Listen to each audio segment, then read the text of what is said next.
ডিব্ৰুগড়লৈ আহিলে এতিয়া হেনো খাবলৈ পাব মকৰা ফ্ৰাই। হাঁহি উঠিলৈ এয়াই চৰম আৰু ভয়ংকৰ সত্য। আণ্ডা ফ্ৰাই বুলি অৰ্ডাৰ দিলে পাব কিজানি আণ্ডা মকৰা ফ্ৰাই। ডিব্ৰুগড় চহৰত যেন গ্ৰাহকৰ খাদ্য সুৰক্ষিত হৈ থকা নাই। কেতিয়াবা যদি ৰেষ্টুৰেণ্টৰ খাদ্যত পঁইতাচোৰা, কেতিয়াবা আকৌ ভেঁকুৰ। কিন্তু এইবাৰ পোহৰলৈ আহিল তাতোতকৈও এক ভয়ংকৰ দৃশ্য। ঘটনাটো ডিব্ৰুগড়ৰ ইণ্ডিয়া ক্লাবৰ সমীপৰ ৰাইচ হোটেলৰ। দিনৰ ভাগত এজন গ্ৰাহকে অৰ্ডাৰ দিছিল দুপৰীয়া আহাৰ। থালিত আছিল আণ্ডা ফ্ৰাই, আলু চব্জি আৰু ভাত। কিন্তু আণ্ডা ফ্ৰাই খাই থকাৰ মুহূৰ্ততে গ্ৰাহকৰ চকু কপালত উঠে। আণ্ডা ফ্ৰাইৰ ভিতৰত ওলাল এটি ডাঙৰ মকৰা। গ্ৰাহকে যেতিয়া এই সন্দৰ্ভত হোটেল কৰ্তৃপক্ষক প্ৰশ্ন কৰিলে, হোটেল কৰ্তৃপক্ষই প্ৰথমে সমোলাঞ্চে অজ্ঞতা প্ৰকাশ কৰিলে।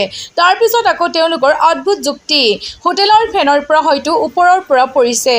ফেনৰ পৰা ওপৰত পৰিল নে আণ্ডা ফ্ৰাই কৰোঁতেই মকৰা ফ্ৰাই হ'ল, তাক লৈ এতিয়া সৃষ্টি হৈছে তীব্ৰ বাকযুদ্ধ। এনেদৰে এতিয়া গ্ৰাহকৰ স্বাস্থ্যক লৈ হেতালি খেলিছে ডিব্ৰুগড়ৰ একাংশ হোটেল আৰু ৰেষ্টুৰেণ্টে।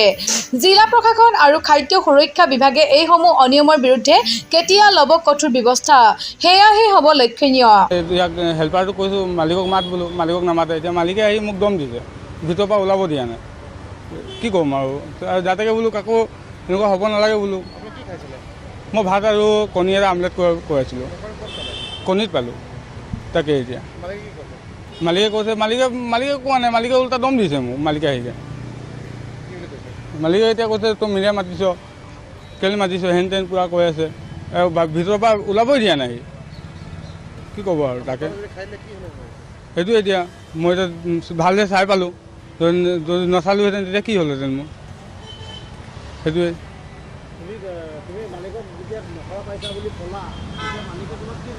মালিক অহাই নাই, মালিকক মাতিব কৈছোঁ, মালিক অহাই নাই।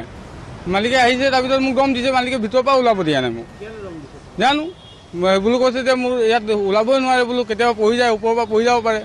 মই কৈছোঁ সেইটো কথা নহয় ন, গোটেই ওপৰত মকৰা জাল লাগি আছে, চব ভিতৰত গৈ পূৰা মকৰা জাল পূৰা। দম দিয়া নাই মই তাৰ পৰা দাদা কণীৰ পইচা লোৱাই নাই। সি কণীটো পেলাই দিলে, ইয়াতে আছে কণী, চাব কণী। মই যদি দেখিলোঁহেঁতেন মই তাক কণী নিদিলোঁহেঁতেন। ময়ো দেখা নাই ন। এতিয়া আপোনাৰ ওপৰৰ পৰা পৰিব পাৰে, এই জানো মানে আমাৰতো চাফ চিকুণে আছে। ওপৰত ডেইলি দোকান বন্ধ কৰাৰ টাইমত ঝাৰু চাৰু একদম ঢাৰি মেলিয়ে যাওঁ। এতিয়া কৰিছোঁ এইটো, ই মোক দেখালে মানে। মই নাই দেখা, মই দেখিলেতো তাক মই কণী নিদিলোঁহেঁতেন। খোৱাৰ পিছত দেখালে তেতিয়া মই দেখিলোঁ।